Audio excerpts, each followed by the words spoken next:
السلام علیکم JNN news کے ساتھ میں ہوں امرین علی۔ سب سے پہلے اہم خبر سے آپ کو آگاہ کرتے چلیں کہ ٹیکنالوجی کے استعمال کرتے ہوئے آڈٹ کے نظام میں بہتری لائی جائے گی۔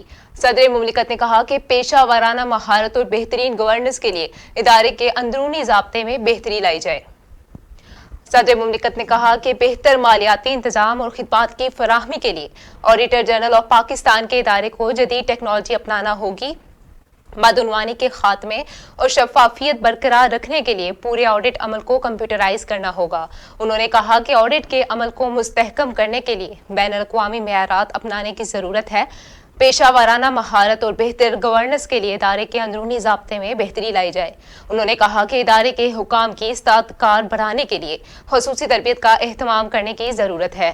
اصلاحات کے عمل کی تکمیل کے لیے وقت مقرر کیا جائے۔ پاک فوج کے سربراہ جنرل قمر جاوید باجوہ سے کمانڈر قطر امیری لینڈ فورسز کے ملاقات ہوئی۔ ملاقات میں باہمی اور پیشہ ورانہ صلاحیتوں اور دلچسپی کے امور سمیت افغان عمل اور دو طرفہ دفاع اور سلامتی کے تعاون کو بڑھانے پر تبادلہ خیال کیا گیا۔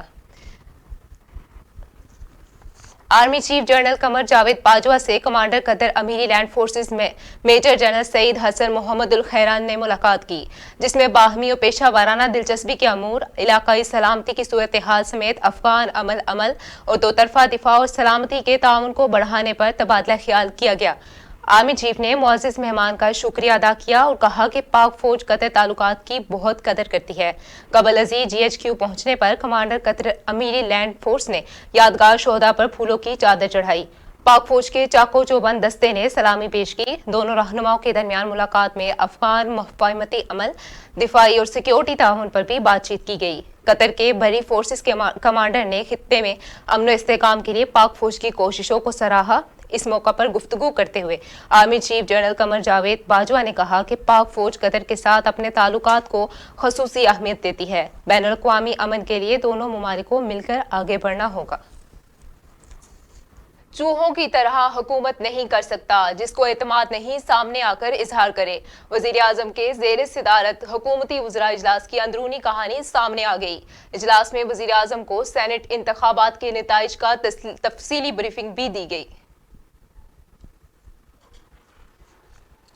ذرائع کے مطابق وزیر اعظم نے اجلاس کے شروع میں ہی اعتماد کا ووٹ لینے کے لیے فیصلہ سے آگاہ کیا۔ ان کا کہنا تھا کہ اعتماد کا ووٹ لینے کا مقصد اپوزیشن کی پیسہ کی سیاست کو بے نقاب کرنا ہے۔ وزیر اعظم کا کہنا تھا کہ عبدالحفیظ شیخ پر عدم اعتماد حکومت پر عدم اعتماد ہے۔ فیصلہ کیا ہے کہ اسی ایوان سے اعتماد کا ووٹ حاصل کروں گا۔ میں چوہوں کی طرح حکومت نہیں کر سکتا، جس کو مجھ پر اعتماد نہیں سامنے آ کر اظہار کرے۔ عمران خان کا کہنا تھا کہ مجھے اقتدار عزیز ہوتا تو خاموش ہو کر بیٹھ جاتا۔ وزیر اعظم کا عہدہ اہم نہیں، نظام کی تبدیلی میرا مشن ہے۔ اگر عوامی نمائندوں کو مجھ پر اعتماد نہیں تو کھل کر سامنے آئیں۔ ان کا کہنا تھا کہ آج میرے موقف کو مکمل تقویت ملی ہے۔ ووٹ بیچنے اور خریدنے والوں کو بے نقاب کروں گا۔ شفاف الیکشن کروانا الیکشن کمیشن کی ذمہ داری ہے۔ یہ جنگ ابھی ختم نہیں ہوئی۔ شفافیت کے لیے ہم ہر فورم پر جائیں گے۔ سینٹ الیکشن میں PDM کے مشترکہ امیدوار یوسف رضا گیلانی نے عبدالحفیظ شیخ کو شکست دے دی۔ سابق وزیر اعظم یوسف رضا گیلانی نے عبدالحفیظ شیخ کو 5 ووٹوں کے فرق سے شکست دی۔ انہوں نے 169 ووٹ لیے، جبکہ حکومتی امیدوار کے حصے میں 164 ووٹ آئے۔ سینٹ الیکشن میں ٹوٹل 340 ووٹ ڈالے گئے، جن میں سے 7 ووٹ مسترد کر دیے گئے۔ دوسری جانب قومی اسمبلی میں خواتین کی نشست پر تحریک انصاف کی امیدوار فوزیہ ارشد نے 174 ووٹ لے کر کامیابی حاصل کی، جبکہ مسلم لیگ نون کی امیدوار فرزانہ کوثر نے 161 ووٹ لیے۔ اس انتخاب میں 5 ووٹ ضائع ہوئے۔ عبدالحفیظ شیخ اور یوسف رضا گیلانی کے درمیان مقابلے کو ہی اپوزیشن اور حکومت کے درمیان سب سے بڑا اور اہم مقابلہ قرار دیا جا رہا تھا۔ سینٹ کی 37 خالی نشستوں پر انتخابات کے لیے پولنگ پارلیمنٹ ہاؤس، اسلام آباد، سندھ، بلوچستان اور خیبر پختونخوا کی صوبائی اسمبلیوں میں ہوئی۔ سینٹ انتخابات میں اسلام آباد سے پاکستان ڈیموکریٹک موومنٹ PDM کے امیدوار یوسف رضا گیلانی کی کامیابی کے بعد وزیر اعظم عمران خان نے پارلیمنٹ سے اعتماد کا ووٹ لینے کا فیصلہ کر لیا۔ اسلام آباد میں پریس کانفرنس کرتے ہوئے وزیر خارجہ شاہ محمود کا کہنا تھا کہ علی حیدر گیلانی کا چہرہ، آواز اور ان کی حرکتیں عوام کے سامنے ہیں۔ انہوں نے اعلان کیا کہ پارٹی اور وزیر اعظم عمران خان نے فیصلہ کیا ہے کہ وہ اس ایوان سے اعتماد کا ووٹ لیں گے اور واضح ہو جائے گا کہ کون کہاں کھڑا ہے۔ آج کا دن جمہوریت کے لیے افسوس کا مقام ہے۔ جو جمہوریت کے علمبردار تھے انہوں نے جمہوری قدروں کو روندا ہے۔ وزیر خارجہ کا کہنا تھا کہ ہم اپنے نظریے پر قائم ہیں، یہ یکجا ہو گئے، ان میں کوئی مطابقت نہیں، یہ فرار کی سیاست کرتے ہیں، ہم اس فرار کی سیاست کو دفن کر کے دم لیں گے۔ وزیر اعظم کا حوصلہ ہے، ارکان کی باتیں سنتے ہیں، اگر ارکان ناراض ہو گئے تھے تو کھل کر چلے جاتے۔ شاہ محمود قریشی کا کہنا تھا کہ حق اور باطل کی لڑائی ہم لڑتے رہیں گے۔ یاد رہے کہ سینٹ انتخابات میں اسلام آباد کی جنرل نشست پر قومی اسمبلی میں ووٹنگ ہوئی، جس میں اپوزیشن امیدوار سابق وزیر اعظم یوسف رضا گیلانی کامیاب قرار پائے۔ حکومت کی جانب سے دوبارہ ووٹنگ کرائی گئی، تاہم دوبارہ ووٹنگ میں بھی یوسف رضا گیلانی کامیاب قرار پائے۔ قومی اسمبلی کے ریٹرننگ آفیسر کے مطابق 340 ووٹ کاسٹ ہوئے، جن میں سے یوسف رضا گیلانی نے 169 ووٹ حاصل کیے، جبکہ حفیظ شیخ نے 164 ووٹ حاصل کیے۔ یوسف رضا گیلانی حفیظ شیخ کو 5 ووٹوں سے شکست دے کر اسلام آباد سے سینیٹر منتخب ہو گئے، جبکہ 7 ووٹ مسترد ہوئے۔ پاکستان پیپلز پارٹی کے چیئرمین بلاول بھٹو زرداری نے کہا، وزیر اعظم نے کہا تھا کہ اگر وہ ہار گئے تو اسمبلیاں تحلیل کر دی جائیں گی، کیا وہ اسمبلیاں تحلیل کریں گے؟ سماجی رابطے کی ویب سائٹ پر جاری اپنے ایک بیان میں بلاول بھٹو زرداری نے کہا، وزیر اعظم نے وعدہ کیا تھا کہ اگر وہ اسلام آباد سے سینٹ کی نشست ہار گئے تو اسمبلیوں کو تحلیل کر دیں گے۔ عمران خان اسلام آباد کی سینٹ نشست ہار گئے اور ہم جیت گئے، اب ان کو کون اسمبلیوں کی تحلیل سے روک رہا ہے؟ کیا کپتان انتخابات سے خوفزدہ ہے؟ مسلم لیگ نون کی نائب صدر مریم نواز نے پی ڈی ایم کے امیدوار یوسف رضا گیلانی کی فتح پر خوشی کا اظہار کرتے ہوئے اسے عوام کی فتح قرار دے دیا۔ سماجی رابطے کی ویب سائٹ پر جاری اپنے ایک بیان میں مریم نواز نے کہا کہ اللہ تعالیٰ کا شکر ہے کہ جس نے پی ڈی ایم کو فتح دی، جعلی مینڈیٹ عوام کے حقیقی نمائندوں نے ان سے واپس چھین لیا۔ مریم نواز کا مزید کہنا تھا کہ اب لوگوں نے دباؤ کے باوجود آٹا چور، چینی چور، بجلی چور، ووٹ چور اور عوام کے مجرم عمران خان کو ووٹ دینے سے انکار کر دیا۔ تمہارے پاس اب وزیر اعظم ہاؤس پر قابض رہنے کا کوئی جواز نہیں ہے، ووٹ چور کرسی چھوڑ۔